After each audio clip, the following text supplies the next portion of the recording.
Good evening, you're now with me, Lorenzo Isaac for TVS Nightline. We begin with this story.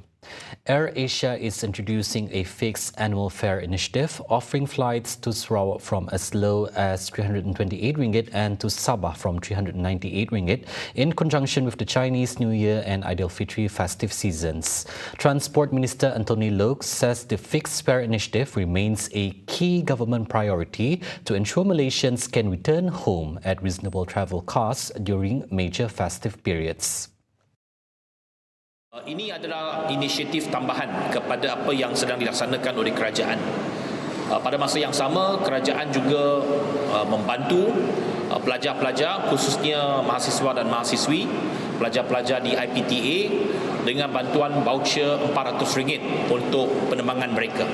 Inisiatif ini untuk tahun ini akan dilancarkan pada minggu hadapan. Loke adds that bookings for Chinese New Year will open from Thursday until February 24th for travel between February 13th and 24th. Meanwhile, for Aidilfitri, bookings are available from Thursday until March 26th, with travel scheduled between March 18th and 26th. He says the fixed fares apply to flights from Kuala Lumpur to Kuching, Miri, Cebu and Bintulu, while flights to Sabah cover routes to Kota Kinabalu, Tawau and Sandakan. True heritage of building lies in understanding the past while ensuring that development remains safe, inclusive and meaningful. Sarawak Deputy Premier Dato' Amar Dr. Sim Kui Hian says this means blending the past with the future, learning from history, thus embracing modern development. Speaking at the Kuching Heritage Awareness Society Appreciation Ceremony earlier tonight, he stressed that heritage should not be misunderstood as resisting progress. Instead, modernization and preservation must go hand in hand, ensuring safety, innovation and cultural continuity for future generations. The heritage is not just part of preservation of the buildings, and some people misunderstood that the building must preserve. It's not just preservation, it's also need to modernize it, because some of this heritage building is actually at risk to the people and also at risk to fires, at risk to all sorts of things. But at the same time, we have to make it safe. We also see beyond preservation what else we can learn. What else we can learn from those buildings? Why those buildings are built in that way? Can a modern building learn some of those techniques but incorporate the modern technology into that buildings? That's very important. But the other part of it, the heritage is the culture. According to him, that culture includes religious beliefs, mutual respect and harmony among diversities, hence steering away from confrontational attitudes that can divide society. He also adds that learning from traditional designs and ideas can help improve modern buildings, just as understanding cultural heritage can help strengthen unity in an increasingly modern world. The Kuching Heritage Race KHR, a flagship community event, has officially crossed a significant threshold, having raised nearly 200,000 ringgit for charity since its inception in 2017. The announcement was made early tonight by the Kuching Heritage Awareness Society, which also revealed details for its upcoming 8th edition. The race will challenge participants to explore how traditional food crafts have contributed to Kuching's identity as a UNESCO Creative City of Gastronomy through an interactive urban adventure slated to be held come May 9, 2026.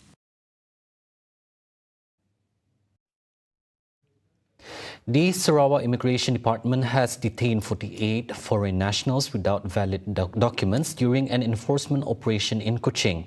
The operation targeted suspected violations of the 1959/63 Immigration Act and was carried out by the Kuching Immigration Enforcement Division. In a statement, the operation was conducted on January 6 with the involvement of 28 immigration officers and personnel. A total of 96 individuals were probed at several locations around Kuching, including the Kuching City Mall commercial area, the Desa Ilmu Business Centre and food premises at Matang Hub. Authorities said the locations are believed to have employed foreign workers without valid travel documents or passes. Inspections found several foreign nationals unable to produce legal documentation and are suspected of working illegally at the premises involved. All 48 individuals were taken to the Kuching Immigration Office for further investigation.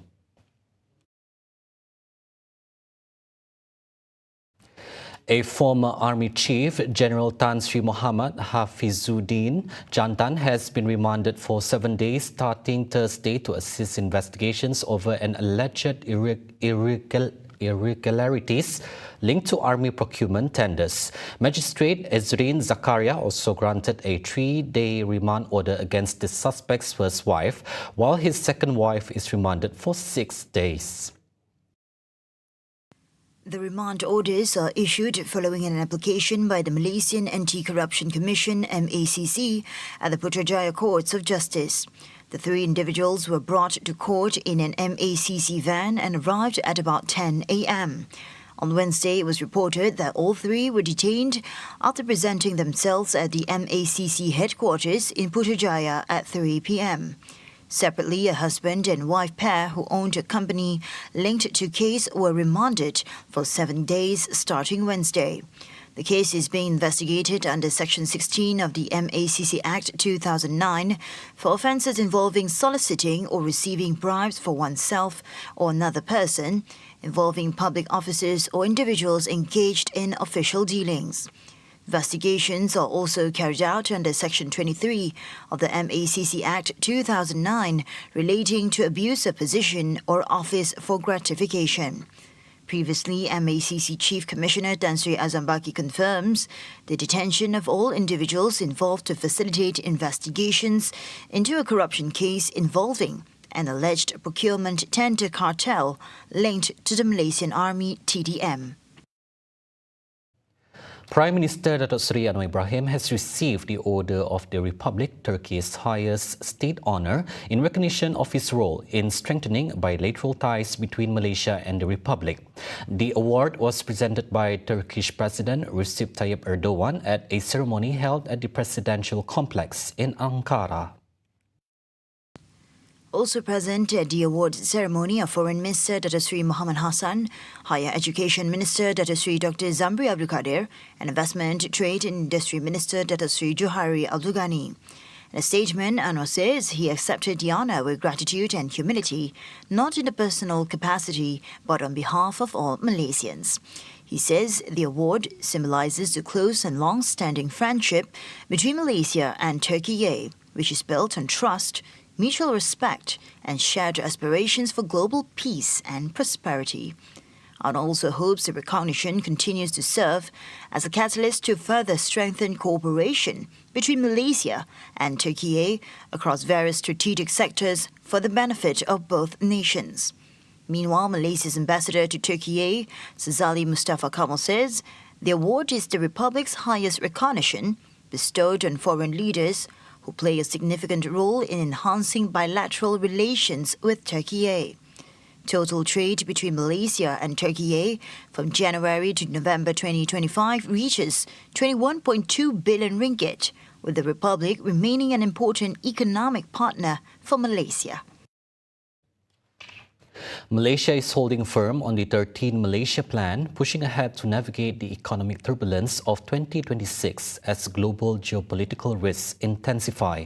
Economy Minister Akmal Nasrullah Nasir says those risks remain front and centre, with markets still weighing the impact of recent developments involving the United States and Venezuela and the ripple effects on the global economy. No, I think everyone is still waiting and see or wait to see the impact from that event. So I think most people are still trying to figure out the repercussion from such event.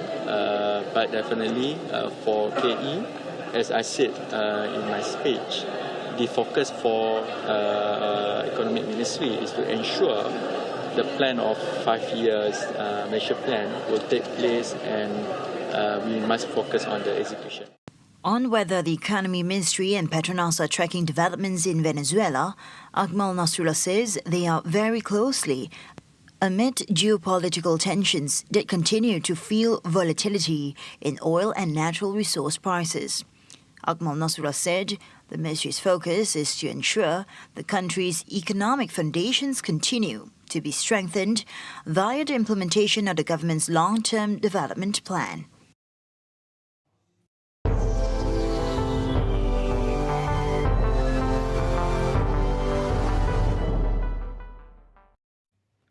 On to world news. In the United States, a deadly encounter between federal immigration officers and a civilian is triggering anger and protests in Minneapolis. A woman was fatally shot during an immigration and customs enforcement operation, with local and state leaders strongly pushing back against federal claims that the incident amounts to domestic terrorism. The shooting has prompted a large-scale protest across the city, as witnesses describe a chaotic scene.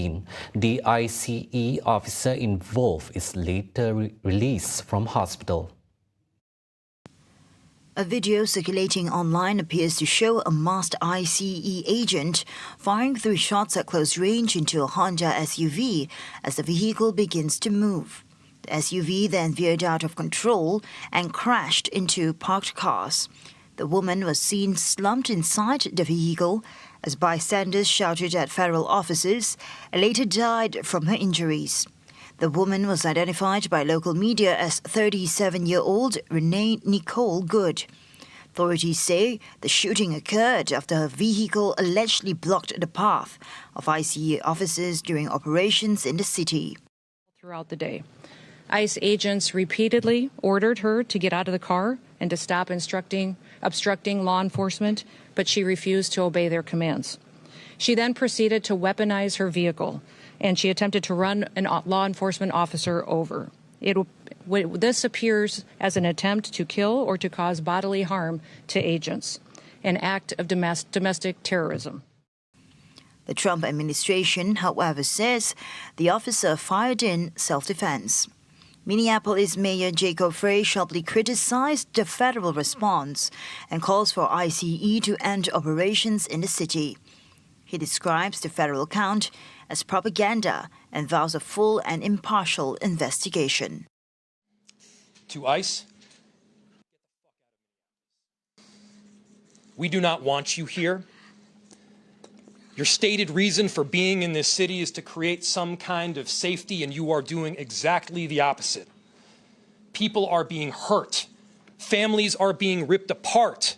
Long-term Minneapolis residents that have contributed so greatly to our city, to our culture, to our economy are being terrorized, and now somebody is dead. Get all the updates you need all in one app. TVS Inspires bring you live updates and on events, news and programs. Available now on the Apple App Store and Google Play Store. TVS Inspire will on your screen anytime, anywhere. Those were the updates on TVS Nightline. I'm Lorenzo Isaac. Thank you for watching and have a good night.